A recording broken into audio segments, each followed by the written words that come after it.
관수는 다른 얘기 안 하겠습니다. 뭐 뒤에 슬라이드 몇 개가 있는데 요것만 얘기할게요. 제발 여기 관정이 다 있기 때문에 물 주는 장치는 다 돼 있으니까 아주 무한히 그거는 참 지자체에서 뭐 보조를 했는지 어쩐지 모르지만 관정 하나는 잘 돼 있는 것 같습니다. 내가 언제든지 물 줄 수 있으니까. 다만 물을 한번 줄 때 조금 푹 많이 주셨으면 좋겠어. 왜? 넓은 밭에 압력은 딸리고 이러니 한꺼번에 못 주니까 뭐 두세 줄 이렇게 주다 보니 넓은 밭을 하루에 다 줘야 되니 여기 한 2시간 주고 여기 2시간 주고 어쨌든 그 밭을 하루에 다 주려고 하세요. 그러다 보니 물 조금만 이렇게 내려가면은 옆으로 옮겨. 근데 그러면 그렇지 않아도 양파, 마늘이 뿌리가 30cm 이내에 분포되어 있는데 점점 더 표면에 분포를 많이 하죠. 그러니 물을 한번 줄 때는 그 푹이 대부분 30mm 아니면 땅이 한 5, 6cm까지는 물 딱 끊었을 때 내려가는 상황. 왜? 우리가 가뭄이 오고 해갈할 때 강수량이 30mm거든요. 그러니까 한번 해갈할 양은 최한 줘야 된다. 그렇지 않고 위만 표터만 자꾸 뭐 소위 깔짝깔짝 하게 하면은 안 된다는 겁니다. 그래서 그렇게 하고 그렇게 이렇게 충분히 준다면은 한 번 주고 한 2주 정도는 갑니다. 근데 우리는 계속 비 안 오면 2주까지 대부분 사실 못 가잖아요. 더 좀 자주 주죠. 거의 일주일, 열흘에 한 번씩 주잖아요. 왜? 한 번에 충분하게 못 줘서 그렇다는 겁니다. 이제 여기는 주로 밭이니까 이렇게 습해 일어날 일은 잘 없는데 혹시 일항 간수하시는 분들은 통로에 저렇게 물 고이면은 습해가 온다. 예, 이 끝이 노릇노릇해지고, 예, 이게 습해가 와서 습해를 받으면 요 부위에 녹균병이 더 잘 온다. 자, 특히 이제 이거는 밭보다는 주로 논인데 이렇게 도복 시기에 빨리 말라버리면 수량이 많이 줄죠. 여러분 아시다시피 양파는 구가 한창 클 때, 그죠? 하루에 양파망이 10자루씩 늘어납니다. 300평 기준으로. 하루에 양파망이 10개씩 늘어나는데 이런 식으로 며칠만 빨리 잎이 망가져도 수량이 엄청나게 줄죠. 예. 그렇기 때문에 잎을 어쨌든 습해 없이 보존해야 된다는 거고, 요거는 이제 도복기하고 구비대 개시기까지 물 줬을 때 썩는 거. 즉, 잎이 쓰러지는 날, 도복까지 물 주면 8월인데 벌써 60%가 썩더라. 그러니까 너무 늦게까지 물 주지 말라는 얘기고요. 요건, 자, 이제 멀칭 얘기는 여기는 대부분이 이제 투명 비료를 많이 하시고 요즘 일부 흑색을 하시죠. 녹색 아니면 흑색. 예, 풀 때문에. 이거는 뭐 좋습니다. 선택의 문제니까. 다만 수량을 위해서는 투명 필름이 좋습니다. 지금 저희들이 실험했는 거에 의하면 멀칭, 옛날에는 비닐 없을 때는 우리 무멀칭 했잖아요. 무멀칭을 100으로 보면 흑색은 140, 투명은 160, 수량 차이가 이렇게 많이 납니다. 그러니까 흑색보다는 투명이 수량이 많이 나는 것은 맞습니다. 다만 여기 투명 필름 위에, 투명 비닐 위에 겨울에 바람에 날아간다고 흙을 몽창 덮어버리잖아요. 그러면 차라리 검은 비닐이 낫다. 왜? 투명 필름이 햇볕을 받아야 온도, 지온이 올라가는데 흙을 다 덮어서 햇볕을 막아버리면 굳이 왜 투명 필름을 하나 하는 거죠. 검은 걸 하지. 그러니까 흙을 다 덮지 마라. 이제 그 얘기고, 바람에 안 날아갈 정도만 흙을 올리라는 거고, 나머지는 아실 거고. 자, 또 하나. 제가 아까 빌어주는 거하고 요 부분. 저는 요 부분이 제식거리, 나중에 제식 밀도 문제하고 이 부분이 전남에서 양파와 마늘이 수량성이 떨어지는 원인 중에 하나가 아닐까 생각합니다. 특히 전남에서 이게 안 하고 있고요. 근데 웬만한 지역에서는 이걸 다 합니다. 근데 전남이 어쨌든 말씀드리겠지만 여러 가지 이유 때문에 이걸 안 한다. 자, 뭐를? 투명 필름 위에 마지막 비료 주고 위에 흙을 복토를 해라. 자, 그러면은 우리 전남면 특히 무안에는 황토 땅이라 복토 못해부터 나올 거예요. 그죠? 자, 네, 그 말씀을 드릴게요. 근데 일단 왜 해야 되는지부터 말씀을 드릴게요. 일단 3월 말, 왜 그러면 3월 말에 해야 되냐 하면은 3월 말이면 외부 기온이 양파 마늘 저온이랑 같습니다. 3월 말, 3월 중순부터 4월 중순이 양파 마늘이 가장 잘 자라거든요. 저온이요, 생육 저온이라서. 그런데 이때는 굳이 비닐에 의해서 지온을 안 올려도 잘 크거든. 그런데 이때부터 또 뭐가 나죠? 우리의 적, 풀이 나죠. 3월부터. 그러니 풀도 잡을 겸 마지막 웃거름 주고 비닐 위에 흙을 덮어버리면, 그죠? 일단 풀이 안 납니다. 그리고 온도도 안 올라가. 그래서 온도가 안 올라가는 거는 뭐가 좋냐? 우리 또 구비대기 5월달 가면은 생육 저온보다 너무 높아서 난리죠. 안 그래도 최근에 가끔 가다가 구비대기 고온 때문에 구가 안 크는데 그때 흙이 덮여 있으면 온도가 덜 올라갑니다. 당연하죠. 이런 것 때문에 덮어야 됩니다. 그런데 우리는 왜 안 덮냐? 제가 봤을 때 여기 두 가지쯤. 첫째, 황토 땅. 예, 이해합니다. 그런데 황토 땅도 이게 로타리 이제 해보니까 막 덩어리지고 이러니 안 되더라. 예. 그런데 황토 땅도 우리 물 주잖아요. 아니면 비 오잖아요. 그때 수분, 일항의 통로에 수분 함량이 맞을 때 관리기 역회전 할 수 있잖아. 근데 그게 시기에 맞춰갖고 하면 되는데 안 한다는 거.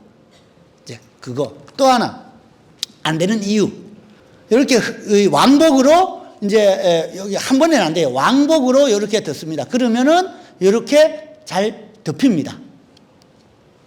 자, 이 왕복을 하는데 일단 여기는 일항이 너무 넓어. 보통 저게 120인데 여기는 150이면은 양호하고 180. 아까 여기처럼 얼마죠? 제가 이거 공에서 찍었는데 230. 흙이 다 안 덮여요. 자, 지금 제가 중간에 아마 강의를 안 할지도 모르는 거, 다시 심기 전에 안 할지도 모르기 때문에 한마디 말씀드리면, 이렇게 넓으면 일항 제식 주수가 많을 것 같죠. 그러니까 전부 왜 이렇게 넓게 하냐면은 많이 심으려고. 맞죠? 그런데 이게 참 아이러니한 문제가, 여러분들 150에 13줄 막 14줄 심죠.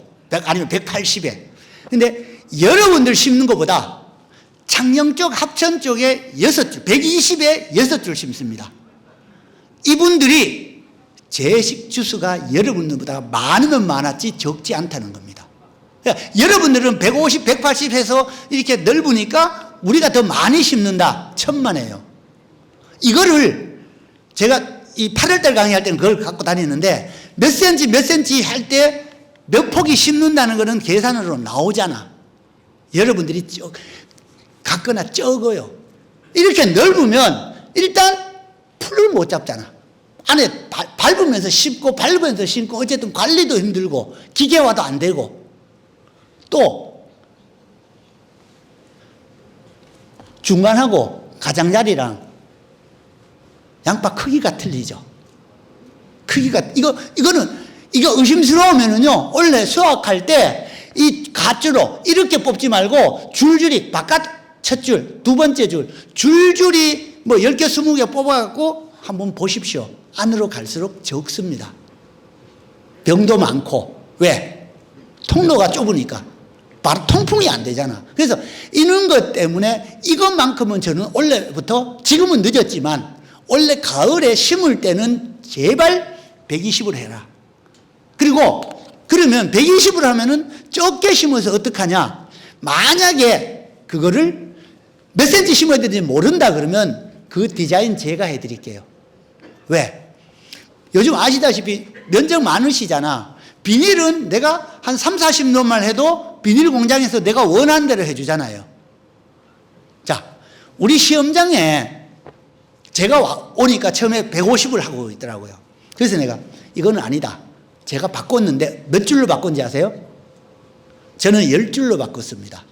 근데 경남은 6줄 하는데 너희는 왜 10줄로 했어? 우리는 시험하는 사람이잖아. 카운트하기가 좋아라고. 16 하면은 7부터 12까지 가야 되는데 10줄 딱 하면 하나부터 10, 11, 20 딱 되잖아. 그러니까 제식 주수는 같다는 겁니다.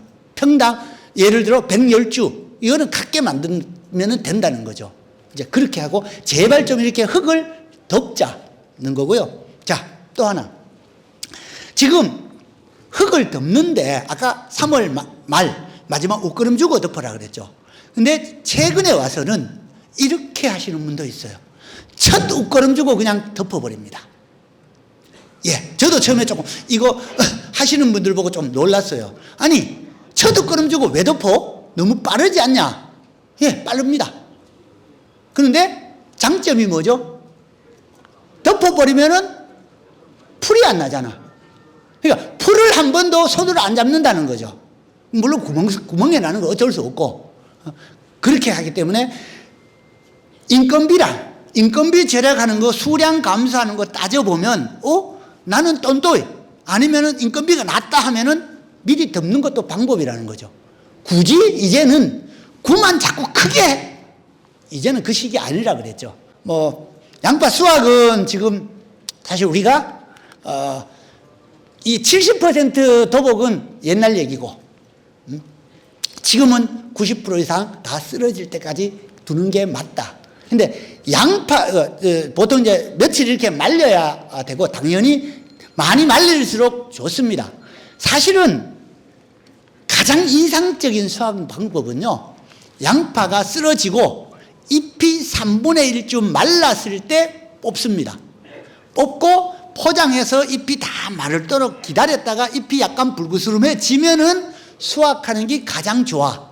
그런데 이거는 우리나라에서는 죽었다 깨도 못합니다. 왜? 하늘이 말려요. 그리고 빨리 다 후작물 들어가야 되고. 그래서 우리나라에서는 쓰러지자마자 시퍼런 거를 쳐서 가지고 들어옵니다. 네, 그러면 이제 왜 3분의 1 말랐을 때는 뽑아요? 더 두면 뿌리 땅에 박아갖고 더 두면은 더 클 것 같은데 크기는 더 큽니다. 그런데 뭐가 문제냐? 쓰러지고 잎이 3분의 1 말랐을 때가 뿌리로부터 흡수하는 수분량과 증산되는 양이 거의 같아요. 근데 더 마르면 증발량은 적고 흡수량이 많아서 저장성이 떨어집니다. 그래서 외국에서도 기계화하더라도 잎이 약간 쓰러지고 3분의 1쯤 말랐을 때 뿌리를 다 끊습니다. 이제 그렇게 하는 거고요. 예, 이렇게 끊는다는 거 아실 거고, 예, 밭에서 건조하면은, 뽑아서 말리면은, 이제 이렇게 마르고, 요거는 이제 줄기 길이하고 저장성은, 너무 짧으면 병기 들어간다는 건 아실 거고, 예, 큐어링. 한창 우리 포장해서 말리거나 아니면 길가사에 말리고, 예, 사실 이 방법이 아주 나쁘진 않아요. 밭에서 다 말리면 좋지만 우리 현실이 안 되니까 이렇게 마르는데 하는데, 저렇게 하면은 위로만 비가 안 들어가면 옆으로 비가 치는 건 생각보다가 잘 안 스며듭니다. 양파 껍질만 젖었다가 마르니까 괜찮아요. 어쨌든 이런 방법이 있고, 자, 이렇게 여러분들이 열심히 하셔도 지금 현실은 어떠냐 하면은요, 이게 이제 양파 현재 유통업체에서 양파 선별하는데 이렇게 많이 썩습니다.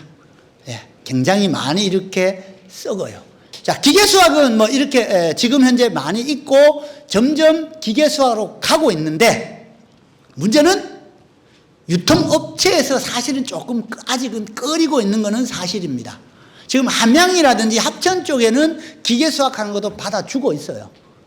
이제 이런 부분은 앞으로 이제 개선될 것 같고요. 자, 병해충은 잠깐 할게요. 뭔가 밭에 이상해. 그러면 이게 병인지 아닌지부터 아셔야 되잖아. 그래야 병이면은 약을 치고 생리장애면은 거기에 합당한 조치를 취하는데, 병인지 아닌지 아는 방법은요, 딱 하나입니다. 뭐냐? 처음에 딱 봤을 때, 바닥에 봤을 때 이게 한 점, 예를 들어 병반 한 개나 이런 것부터 시작해서 퍼지는지, 아니면 어느 날 갑자기 뭔가 이 끝이 마른다든가 갑자기 군데군데라든지 이렇게 팍 나타나는지 어느 날 갑자기 팍 나타났다. 이거는 병 아닙니다. 계속 그러니까 그 얘기는 뭐냐면 시작점이 있다는 얘기가 이 얘기거든요. 그래서 처음에는 점점 퍼지는 건 병. 어느 순간 갑자기 탁 나타나면은 그거는 생리장애다. 이제 그렇게 보시고, 자, 제가 강의하면서 1년에 수십 회를 강의하는데 가장 많이 듣는 얘기가 뭐냐 하면은 녹균병에 무슨 약 치면 되냐? 강의 다 필요 없어. 녹균병에 무슨 약, 무슨 병에 무슨 약 치는 거면 약만 알려달라는 얘기 합니다. 맞죠, 여러분? 그런데 중요합니다. 좋은 약 선택하는 것도 중요합니다. 그런데 약제 선택도 중요하지만 더 중요한 게 있습니다. 먼저 여러분들 우선 농약 공부를 잠시 했으면 합니다. 왜? 제가 이제 뒤에 나올 건데 지금 농약 공부는 어떻게 하느냐면요. 여러분 핸드폰으로도 가능합니다. 시간 나실 때 여기 작물보호 지침서라는 것을 치시고요. 밑에 마늘이 있는 양파들을 치시면 이 화면에서 마늘 양파 치시면 요는 화면이 나올 거고 여기에 병명을 모르면은 그냥 둬도 되고 병명을 알면은 어떤 병명을 치시면 쭉 나옵니다. 근데 뒤에 보기라는 걸 누르면 이 약에 대해서 나옵니다. 이제 이게 미리 조금 했으면 좋겠다. 왜? 자, 그 전에 여러분들 약을 하루 중에 언제 치는 게 좋습니까? 오전, 저녁에, 오후에. 자, 의견이 분분하고 이게 이론도 다양합니다. 그래서 아침, 저녁이 좋다까지는 맞아요. 그런데 아침이나 저녁 둘 중에 한 개를 선택하라 하면 저는 오전이 낫다고 봅니다. 제 생각에는. 왜? 오후에는 아무래도 흡수하는 게 오전이 낫고 오후 되면 아무래도 흡수율이 떨어진다는 거죠. 근데 그 이유 하나, 또 하나. 우리는 보통 4월, 5월 달에 가서 날씨가 좀 더우니까 해가 거의 넘어갈 무렵 아니면은 해가 서산에 걸려서 어둑어둑해질 때 약을 칩니다. 왜? 내가 시원하니까. 내가 약치기 좋으니까. 그런데 약 치는 거는 내가 좋죠. 맞아요. 시원하고. 그런데 그러면 거꾸로 양파 입장에서는 사람이 좋을 때는 양파도 좋습니다. 양파 병균도 좋습니다. 왜? 약을 치면 결국은 뭘 줘? 물을 치는 거잖아. 물을 주면 잎에 물기가 있을 상태에서 밤을 넘기면 그렇지 않아도 농약을 주면은 포장 습도가 높아지는데 잎에 물까지 묻어 있으면 안 죽었는 병균은 땡큐 하죠. 왜? 들어가기가 더 좋으니까 물까지 주잖아. 병균 침입하라고. 그래서 약을 오후에 주시더라도 잎에 있는 물기가 다 마르고 난 다음에 밤을 넘겨야 됩니다. 그러니까 너무 지나치게 너무 늦게는 주지 말라는 뜻입니다. 이제 그리고 뭐 이거는 흔히 아시는 내용이고 여기서는 제발 좀 많이 섞지 마라. 3가지 이상은 섞지 마라. 왜? 우리가 농약을 너무 독하게 치는 경향이 있습니다. 자, 여러분들 500g짜리 예를 들어 농약이 있어. 수화제. 이게 20단말분이다 하면 여러분 20단말에 치시는 분 거의 없죠? 야, 그거 20단말인데 20마리 쳐도 돼. 맞죠? 대부분이 그래 칩니다. 알아요. 그런데 그게 하나일 때는 1.2배야. 만약에 4개면 벌써 6배 농약이. 잘못하면 약해 난다는 겁니다. 이제 그 얘기고, 칼슘제는 섞어서 쳐도 되고요. 보호제 요거는 이따 나오면 설명드리고, 자, 이 2개 약. 같을까, 다를까? 일품, 고수. 여러분들, 농약은 이 상표명은 여러분 다 깨고 있잖아요. 그죠? 요 2개가 같은 겁니다. 근데 우리는 이게 다르다고 할 수도 있죠. 왜? 이름이 다르지 않냐. 근데 보시면 여기 일품 고수가 옥솔린산이라는 거 같은 약입니다. 근데 이거는 확실히 문제는 있어요. 왜? 여러분들은 이 일품 고수를 알지 이 옥솔린산이라는 걸 아시는 분은 극히 일부일 겁니다. 사실 이것까지 하고 계신 것 같으면 죄송한데 여기 강의 안 받으셔도 돼요. 이미 엄청 전문가세요. 근데 왜? 이 옥솔린산은 이게 옥솔린산이라는 원재료를 들여와가지고 이 많은 회사에서 각각 다른 이름으로 판매하고 있다는 거죠. 이제 이 부분을 우리가 고려하자는 거고, 또 하나는 요새 작용 기자라는 게 있습니다. 여러분들 살균제 뒤에 그게 안 나오는데, 작용 기자는 이게 뭐 살균제는 가나다라, 살충제는 1, 2, 3, 4, 제초제는 ABCD로 아마 되어 있을 겁니다. 이게 같은 거를 가급적이면 치지 마십시오. 그러니까 여기 라, 되게 여도 라가 있죠. 여기 가 이렇게는 섞지 마라. 왜? 이거는 딴 게 아니고 이제 물론 섞어 갖고 좋을 수도 있는데 가급적이면은 다르게 해라. 이유는 저거는 딴 거 아닙니다. 병균을 죽일 때 어떻게 죽이냐는 거예요. 우리가 싸움할 때, 그죠? 계속 오른손 잽만 날리진 않잖아. 잽도 날리고, 어퍼컷도 치고 이렇게 하잖아. 이게 가나다라가 다르다는 게 결국 어떻게 싸우느냐가 다르다는 거거든요. 그러니 기왕이면은 혼합을 할 때 다른 거를 쓰는 게 효과적이지 않느냐는 거죠. 이제 그 얘기고, 자, 또 하나. 하도 무슨 치는 농약이 좋냐고 물어싸서 제가 사실 요 슬라이드를 준비했는데 여기 보시면 자, 이거만 옥솔린산 여기 열 몇 개가 있죠. 제가 옥솔린산 치세요 할 수는 있어요. 그죠? 선생님들한테 이거는 가능합니다. 그런데 일품 치세요, 고수 치세요 하기는 건 어렵습니다. 그 이유는 이거는 특정 회사하고 관련되어 있어요. 그래서 농약하는 사람이나 병하는 사람은 대부분이 이렇게 얘기를 할 겁니다. 옥솔린산 치세요, 가스가마신 치세요, 이렇게. 자, 그래서 또 하나 선택하는 방법 중에 하나가 여기 보면 어때요? 여기에 있는 것들 이게 다가 아닙니다. 일부만 추려왔어요. 이건 오해하지 마시고 여기 보시면 있는 농약들은 어때요? 한 가지만 막는 게 아니고 여기 같은 경우는 몇 가지 병을 여기 잎마른병, 녹병, 흑색성병 몇 가지 병을 한꺼번에 방지할 수 있는 약이 있다는 거죠. 가급적이면 이는 약제를 선택하는 게 유리하겠죠. 이제 이런 거를 감안하자. 왜? 그래서 또 특정 걸 못하는 게 여기 만약에 터부코나졸이 있잖아요. 이게 다 터부코나졸이에요. 이렇게 이름이 많아. 근데 요 안에서만 선택하면 된다. 그냥 헥사코나졸, 터부코나졸, 뭐 플루킨코나졸, 아족시트로빈 이런 식으로 약을 선택하시라는 겁니다. 공부를 하시고. 자, 예, 뭐 이거는 잘 아시니까 전착제는 좋습니다. 한 가지만 말하고 넘어갈게. 유제는 전착제를 넣으시면 안 됩니다. 유제 치실 때는. 이유는 이미 유제에는 10%의 계면활성제가 들어있습니다.